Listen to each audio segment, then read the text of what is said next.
well and safe. Got my Dutch Brothers coffee, the peppermint mocha with 2 extra shots of espresso. So grabbing myself, well, it's not quite piping as it was before. It's a little bit chilly out here, so I wanted to do this intro for a video interview I did for a podcast with Madge Obaseki, located over in Great Britain. Madge invited me to talk about live streaming as it relates to online video, some basic steps and considerations for what churches should be thinking about, looking at, just some considerations as we look at the strategy of where things are at in this new norm of sorts that we're in, and now 8 months, right? And going through these changes that seem to sometimes be constant. So Madge asked me some great questions, and she was fantastic. So I hope you enjoyed the video and the interview. We would love to hear your comments. If you have any questions, concerns, feedback, whatever, just let Madge and I know your thoughts. Where are you at? And if you're watching this over the Great Britain, let us know what's going on in your area, right? There's a lot of changes. So, in fact, Madge and I are going to do a part 2 talking about online video or the state of online church in Great Britain. What's taking place right now? What are some of the challenges, the opportunities? Just some different areas that we can look at. Anyways, thank you for watching this video. If it's helpful, hit the like button, ring that bell to get notified when I add other videos. And again, stay safe, stay well. Talk to you soon. Coffee.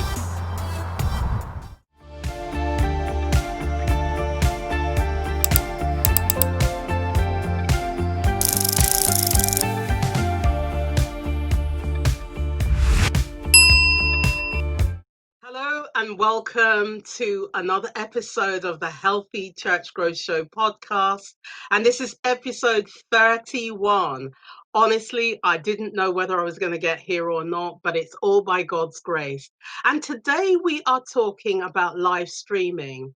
And if you're watching this video or you're listening to the audio, this has actually been done by live stream. So we're going to be talking to an absolute expert in this area, 25 years of technology, IT, webcasting, and what we call live streaming. Who better to talk to than John Porterfield over in Southern California? John, how are you? I am well, Madge. Thank you. Great to be with you today. Thank you for the opportunity and to have a few minutes to talk with your audience. Oh, fantastic. Well, the reason we're talking is live streaming has become a big thing. And that's because obviously we're still in a pandemic. This is the 3rd week in November, and many churches up and across the world have not been able to meet up in person. And so live streaming has become a way of them reaching their congregation, developing new relationships, and also making sure that they engage with people generally. So, John, the first thing I would want to ask you is about your experience in live streaming and maybe some of the companies and organizations that you've worked with. Absolutely, happy to do that. I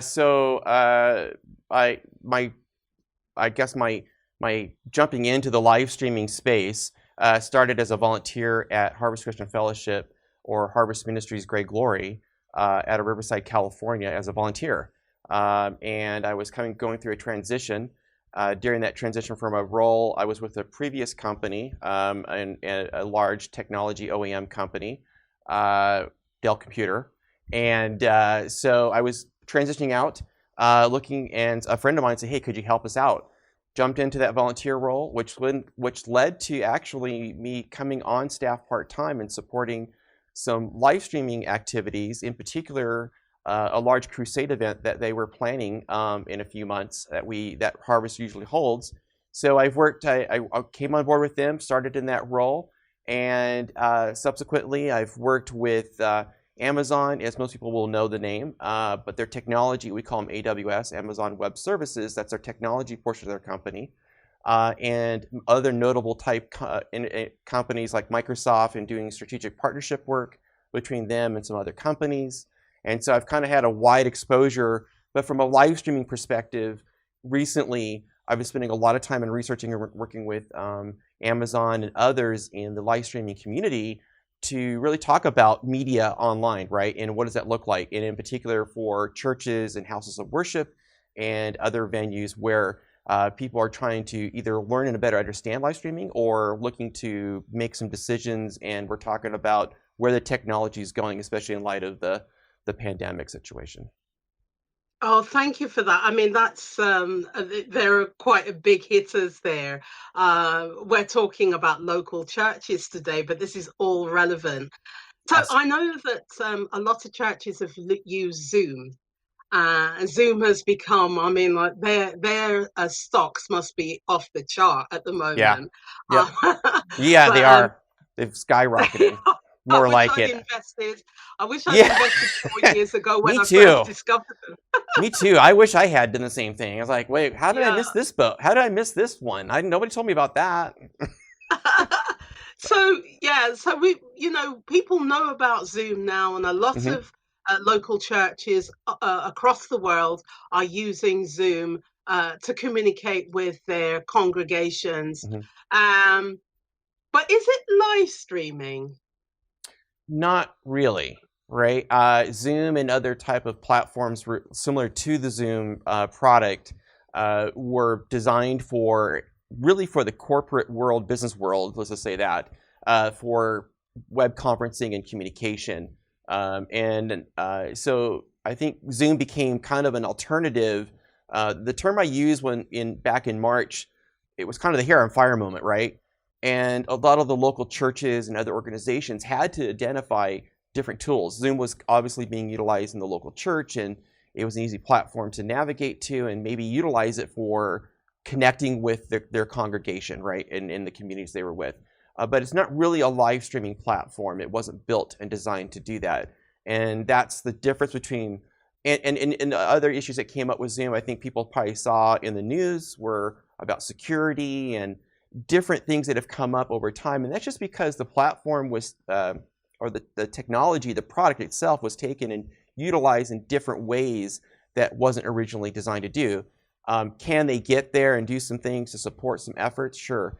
But truly, it's not a live streaming. The live streaming platform is what you see when you go to, let's say, Facebook Live, right? Or YouTube, or another type of familiar brand name out there that people would know, and say when they watch an event or maybe a local television show or a sporting event, right?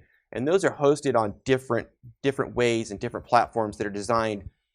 They have the right technology and the right infrastructure, as I say it, or the right ingredients, like a good recipe for a great dinner, to bring that together and try to make sure and deliver that.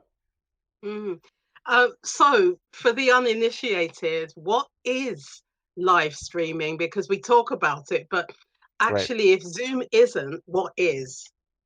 So live streaming is really I'll try to simplify this in a term that can relate to with everybody that may not be familiar with live streaming, and sometimes we use the term webcasting as well. But for live streaming really is taking what traditionally has been inside your church or a local area video, let's just say a camera, and an audio device, a microphone, right? And taking those things that we've seen over the years and kind of integrate that or bring it into a way that through software, like what you might like Ecamm, or another type of technology product, or hardware type technology, we would sometimes use it and embed that. Now, what I mean embed is, I mean you're kind of, if people can picture this, you're integrating two different sources into one area, and then via technology, we're taking that, and through the software and hardware and the magic of technology, we are able to distribute that over the internet, right? And then you're able to view that. Now, your network connection or your internet connection is very, very important, right? Because we can do everything in-house, but if we don't have a good internet connection to be able to send this out onto the internet, that makes it very difficult. So live streaming is really taking everything that we've seen from media, television, those audio, and putting it out onto the internet, right? And distributing that in different ways or forums and activities that people can view online, either live or maybe post activity, meaning the event concluded, let's say the church service as an example, right? And then we're making that content or that media available to people to watch at a later time. Yeah, I mean, we are on, you kindly set up Ecamm so that I could see. Mm-hmm. I'm not completely untechnical, but I did not really understand why. And that's probably my next question. Why should we use um, the likes of this platform, which we're using? It's actually Right. brilliant, absolutely brilliant, to just going straight on YouTube or straight on Facebook and doing that. So, what are the advantages? Let's say, what are the advantages of Facebook and YouTube? I know one of them is they're free. Mm-hmm. Um, Right. Exactly. but Absolutely. why wouldn't we just use them on their own? Why do we need an extra piece of software, as you mentioned, to Mm-hmm. make it work better? So, Facebook and YouTube are no doubt are tremendous platforms, and they have a broad reach, meaning they're global, right? Anybody's familiar. You can go to YouTube and go on the internet and find a video, and Facebook's the same way. Those platforms or those technologies in their original creation were built for different ways and means to deliver video and audio online. And Mm. certainly one could use it. The challenge becomes with live streaming is this, and this comes back to really kind of ownership. That's the way I explain it to people. When you go onto the other platforms, you are really kind of you don't have any control if Facebook makes a decision to change something in how they run their software, right? In terms of their service. If and so there's been a lot of challenges during the pandemic and transition to the new norm as people have gone online, where they've run into situations like different levels of like, can I use music? Can I do this? Can I do that? And and then there is interactive activity of communication with your audience, but there are some challenges in terms of where when you do that, you're really kind of you don't have ownership of the content, where it's placed. You can live stream, yes. You can make it available on your Facebook page.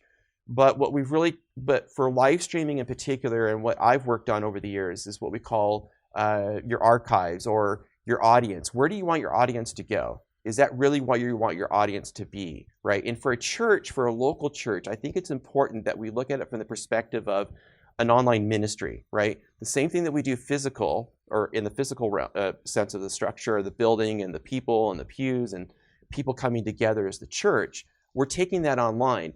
And I think it's important that we take and have people on a site or a page, if you will, let's say on the internet, that has your live stream, that has a way of communicating with your congregants or online congregation audience, that allows your pastors and people to act as hosts and really kind of contribute to engaging with those that are online because of the social distancing, the restrictions. You're in the UK, the lockdowns. We're having lockdowns here in the United States. What happens when that where do we go?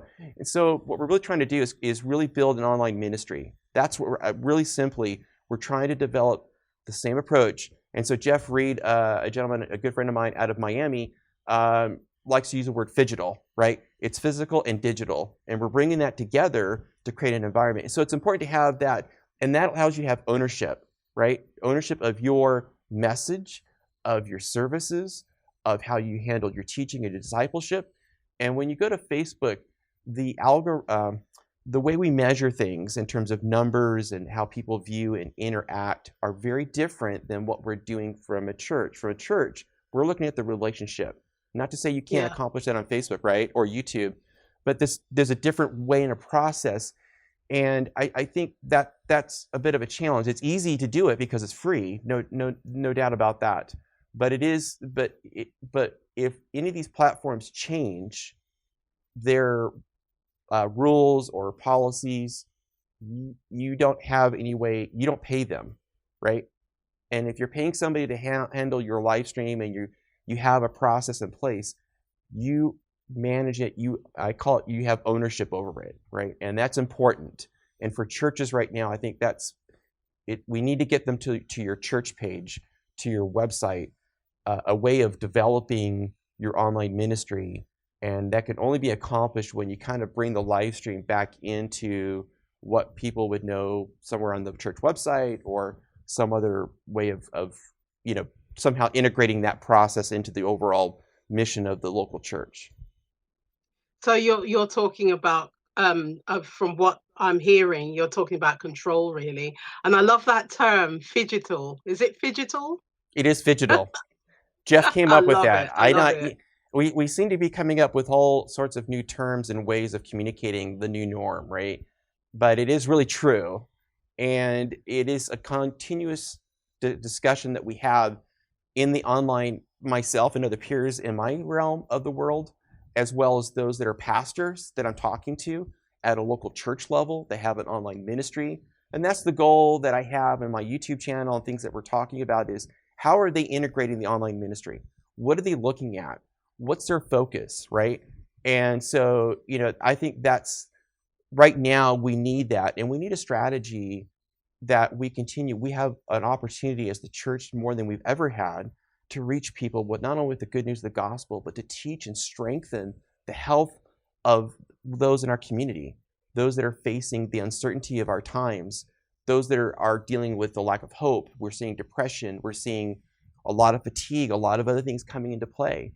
And this is an opportunity from a ministry perspective to be able to reach those and they also maybe hopefully, Lord willing, engage with them locally, right, and have a way of communicating within your area. So we're talking about control in terms of being able to get better statistics, better data, better uh, information on who is attending Mm-hmm. and being able to engage with them.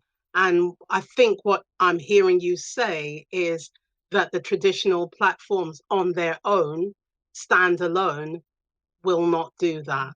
I think that's what I'm hearing. Yeah, you're hearing it right. If Absolutely. that's um, what's the best way of evaluating these extra bits of software? For instance, I mentioned a couple of times now, we're using Ecamm, Mm-hmm. and I happen to know there's, a lot of software out there. There's OBS, which has been around for a long time and is Right. very complicated. Don't go there if you don't know what you're doing. But we've also got You're right. something You're totally right. covered the other day called Light Stream, I think it's called. Mm-hmm. And it's like it's a bit more accessible. So tell me about that. How do people evaluate the sort of software? Can they trial it? Are there any non-negotiables? Any examples that you've got?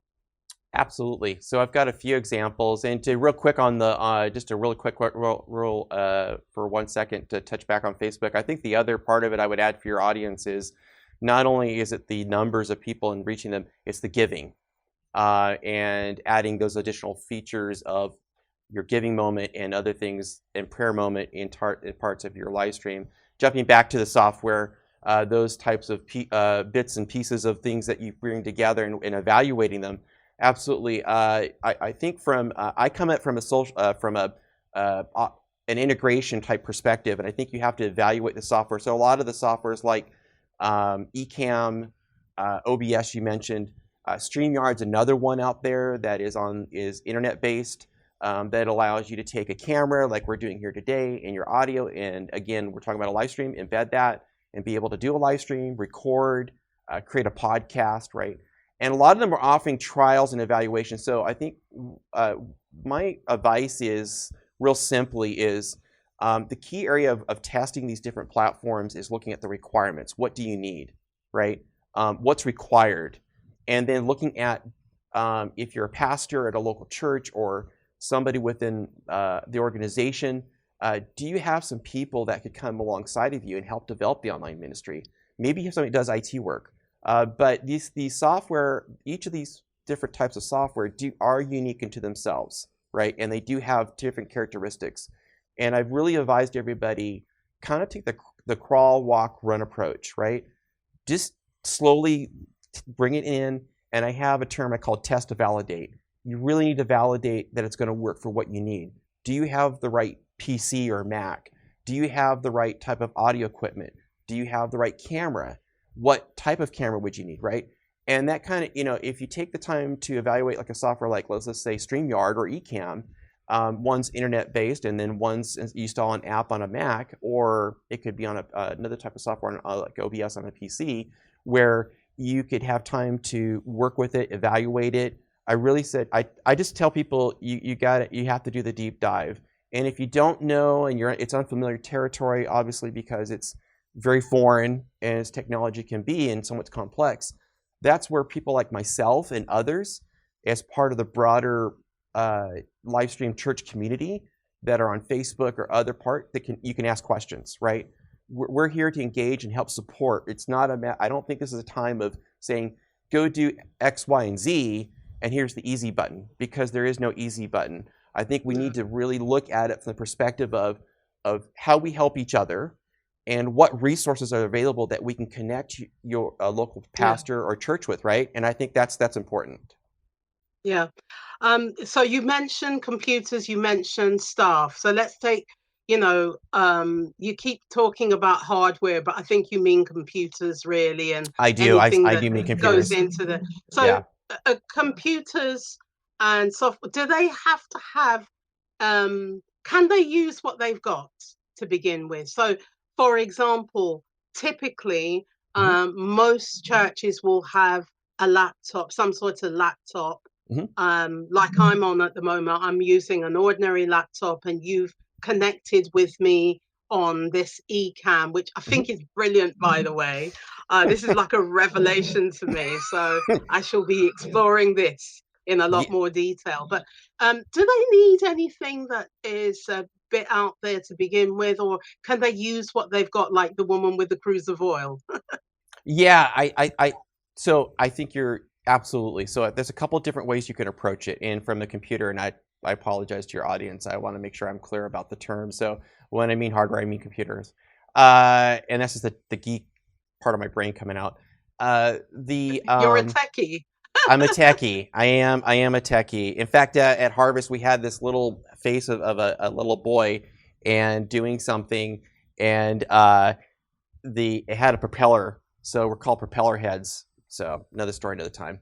Anyways, so absolutely. Could you use an existing computer, a PC, like a Windows PC or a Macintosh Apple computer, something like that? Certainly you could look at that and see if it's capable of handling that. You could simply purchase like what we call a USB microphone that plugs into the USB port of your computer.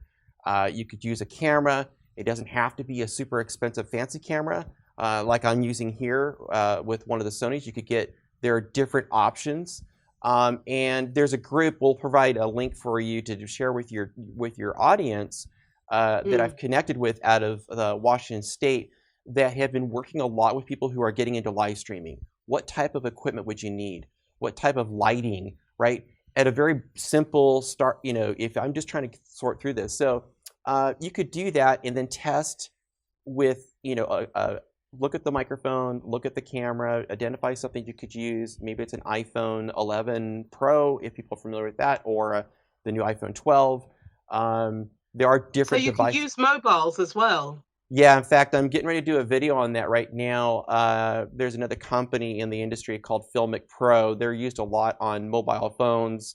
And so what I'm able to do now, I don't have my phone in front of me, but they essentially take my iPhone and turn that into a webcam. Now, this came out because of the pandemic. When everything initially hit, there was a surge of everybody buying webcams, microphones, lights, you name it, right? It was across the board. And in some cases, people were buying these and reselling them for a much more expensive price on Amazon and different sites. And so we started looking at what type of devices could I use. So now we're seeing the iPhone and I'm going to do a video on this, and I'm with another contact of mine in video editing, and you can use a GoPro.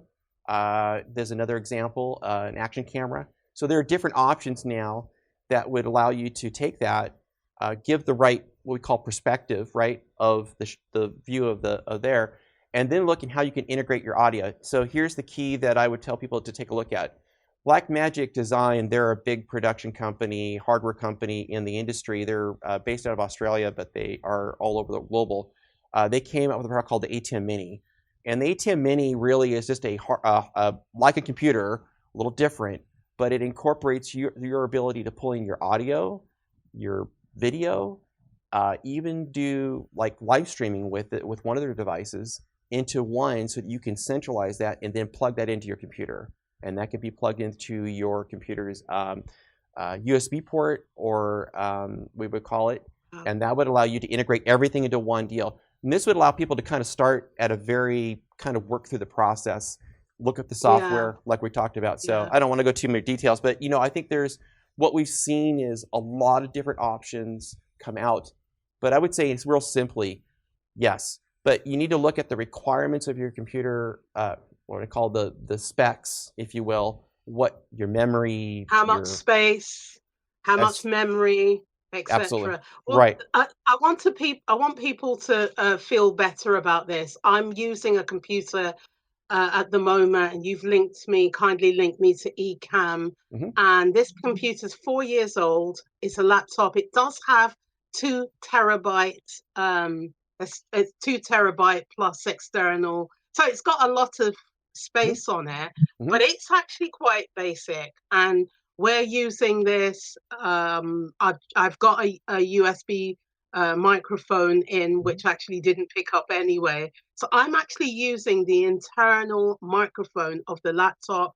I'm using the internal webcam of the laptop. So it's very basic, and yet it's working. It's working. I do have one piece of equipment which I am going to mention, because even though I'm not an expert, I know this is essential, and that is an Ethernet cable. And it's essential that that goes through from your Wi-Fi router straight to your laptop or your computer. That's very, very important. Otherwise, you get dropouts and stuff like that. So I know about that side of things. So that's me showing off my tiny bit of knowledge there. No, But absolutely. That's you good. also mentioned staff, didn't you? I did mention staff, and that's an important Yeah, part, and right? do they have to be expert media people? No. In fact, my volunteer team that I worked with at Harvest, when I brought people in, some didn't have any computer experience, right? And so I worked. So one of my background in the technology industry that I shared was I spent a lot of time working with other people in different training aspects of projects. So we had kind of what we call an onboarding process, meaning once they came in, we evaluated, and they came to serve in the webcast or live streaming ministry, and then we would have a description and requirements, and then the other part of it was I would spend the next 3 months or so, whatever time was necessary, and then I would have kind of the buddy system, meaning I'd have somebody that was already had been doing the helping serve in the ministry work alongside of them, right? So they don't have to be an expert in terms of this. I think that that's not a requirement. It's somebody's willingness to serve and to learn and support the ministry. And I think for the pastor, looking at this, certainly for Harvest, we were a very large ministry, a church of 15 to 20,000 people, right? But when the pandemic hit, a lot of our pastors and a lot of other people in the ministry didn't have a whole lot to do because people weren't physically in the church. They all jumped online, and we had to help them. They were being like hosts and moderators and talking to people online and praying with them.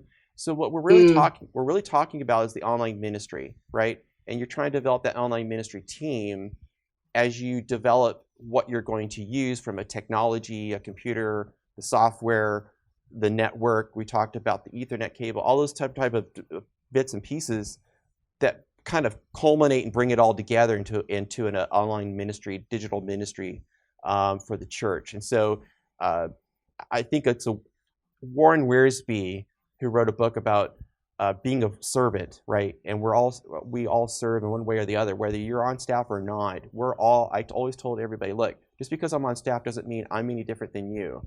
We are working together as a team. We're the church, and we're here to Yeah. provide a ministry. And so a lot of the people that I had come in loved it. Some actually, and it helped them from a skill set, actually started helping them for another part of their career. Some found jobs and Mm-hmm. things they could go do. So there's a lot of opportunities even in the church to help people who aren't experienced in an area to develop a skill that they can Yeah. take and actually use for themselves outside the church and share that example. What better example? How did you learn this? Well, I learned it. I was a volunteer at my church and they taught me. Okay. So now you've got the opportunity for sending them out into the community to the area Yeah. of sharing their experience of how the Lord used that process to help others. You bring up such an important point, and my background's human resource management, so volunteer management's a big thing. Actually, I did do a podcast. I don't know what number it was, but if people look back on the show, they'll see there's an episode specifically on volunteer management. And what you said was, classic casebook study of how we treat people Mhm. who are volunteering in the church, and the fact that they came with no skills, but they can, even if they leave, they've got something to put on their resume or their CV. And another thing that you brought up, which was fantastic, was the fact is, if people have been doing the physical church and now they're not there, what they could almost be redundant Right. unless you use them for this new technology. So you can have an usher, for example, Hmm. who is serving online as a host, if they are capable or gifted in prayer. They could Yeah. be, as you mentioned, praying for people, uh, pointing them in the right direction, replying back to any messages that come through the live stream. So there's a lot of things that we can do to help. It does not always have to be the pastor. And in fact, it shouldn't ever be just the pastor. Otherwise, we can't. Absolutely. But Totally. John, you're a consultant, and I know you don't quite like that word. I know you like enabler, but I know people understand That's the fine. word consultant. But um, if church leaders approach you, Hmm. why are they approaching you? What is it about you that's different from them going off and researching what's on the internet already Hmm. concerning live streaming, webcasting? Why would they come to you?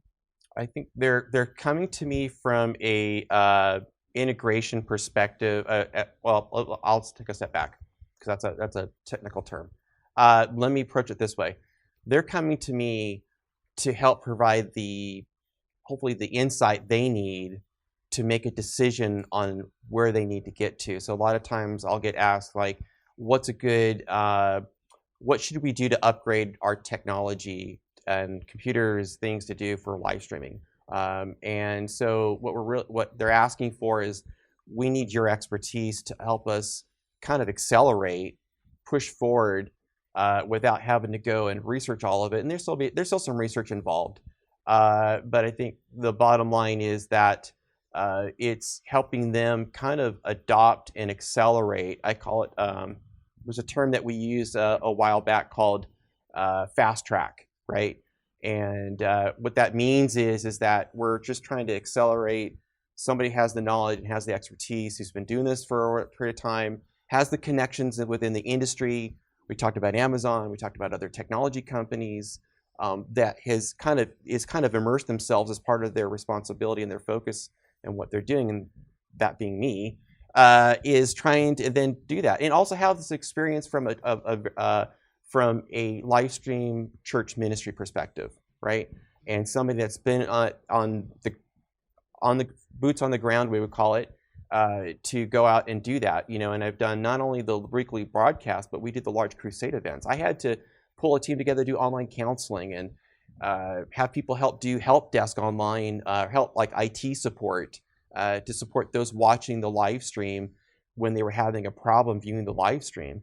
I had to think of all these different ways of trying to pull these resources and the online ministry and what we did at a very large scale level. And I loved it because what it really gave me an opportunity is to learn and grow personally and spiritually and professionally, but also help now other churches, other pastors, and especially with the pandemic right now, kind of walk through and talk about, okay, help me understand where you're at, and then let's talk about where you want to go.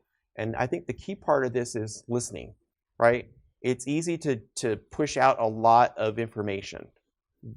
The better part of I think the good starting point is for me to listen to hear what they're asking, and then determine how I can help them navigate through a vast array of choices, like going to a Walmart or to a large department store, and you're looking for something and you're trying to find that one item you want to look for, right?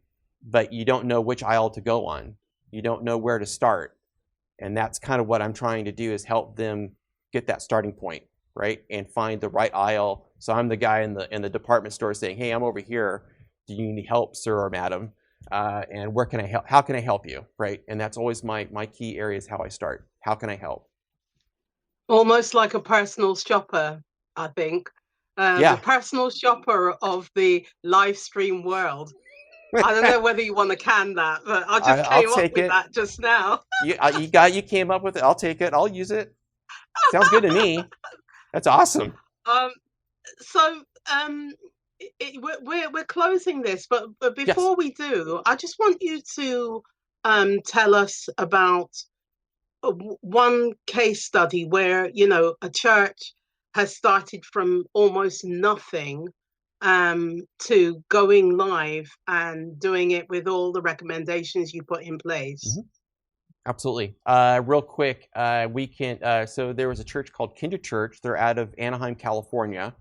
They are not a very large church, but they're fairly, they've been around for a while. And Pastor Philip DeCourcy is their pastor. And we'll put a link to the case study, to the story about them. I'll get you the link to the story. The way I work with Chris Voltner, who's their kind of like technology person and overseeing this whole process, their online ministry. So somebody in the ministry they wanted to go online and do a live stream, and somebody gave them a computer-like device that would allow them to see if they could live stream to Facebook.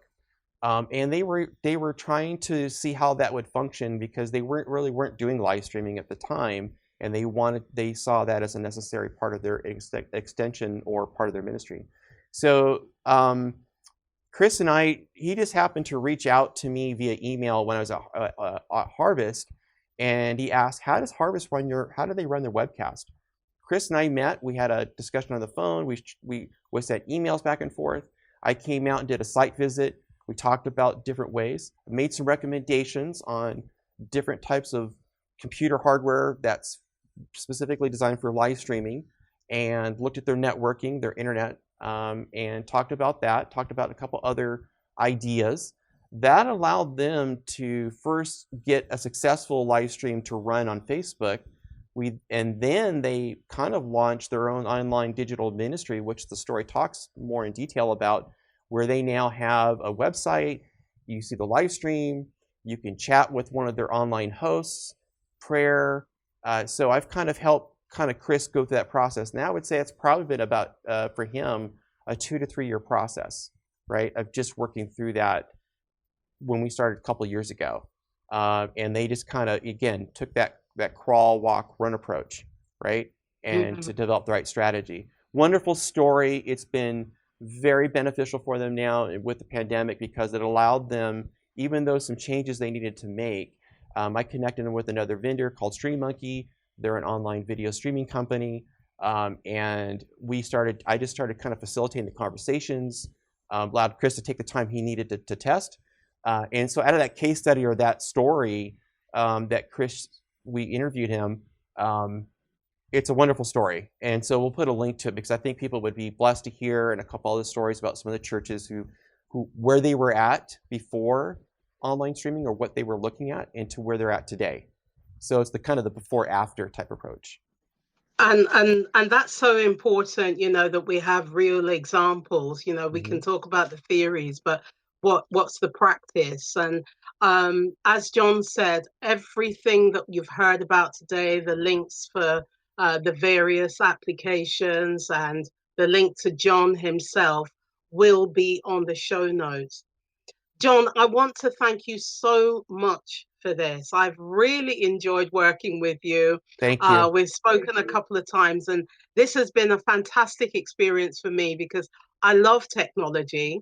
I'm always learning more, and I just want to say, God bless you and keep you, Thank you. and may He expand your coasts. So that you continue to be an evangelist, or I think you're more apostolic in this area to spread this news about technology. Because, frankly, even if we go back to physical church, we've now discovered that there are people out there that Mm-hmm. might never enter our church. They Amen. might be in a different region, might be in a different country, but they Mm-hmm. still want to engage. And this is where the technology comes in. So God bless you, John Porterfield. You I too. really appreciate your time. Thank you so much, man. I appreciate it. Thank you. Blessings to you, and be praying for you guys in the UK. And I know you're under a lot of things happening in your area. So thank you so much for the opportunity, and really appreciate it. And if I can be to help anybody, I'm happy to do that. Oh, that's great. Thank you.